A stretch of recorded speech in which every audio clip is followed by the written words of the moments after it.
السلام علیکم ورحمۃ اللہ وبرکاتہ۔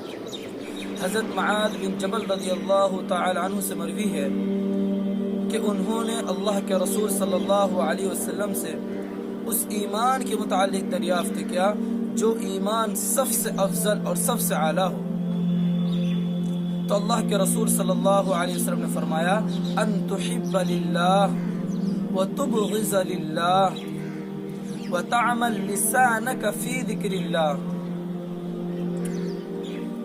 قلنا وماذا يا رسول الله صلى الله عليه وسلم؟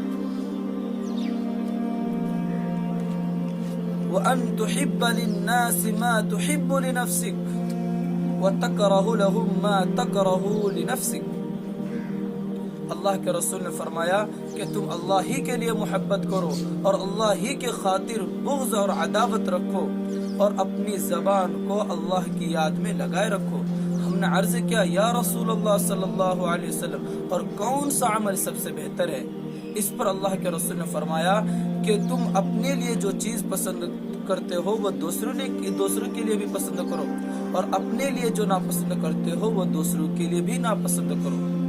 میرے عزیز دوستو، پیارے بھائیو، اس حدیث کے اندر ایمان کا عمدہ ترین عمل اور خصلت کو بیان کیا گیا ہے، جس کا مطلب یہ ہے کہ جو بھی کام تم کرو وہ تمام کے تمام کام اللہ کی رضا اور اس کی خوشنودی کے لیے ہونا چاہیے۔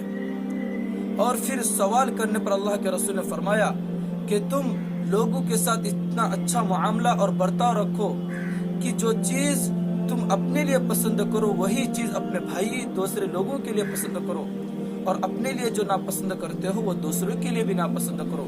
اللہ تبارک و تعالی اس حدیث پر مجھے بھی اور آپ حضرات کو بھی عمل کرنے کی توفیق عطا فرمائے، آمین۔ السلام علیکم ورحمۃ اللہ وبرکاتہ۔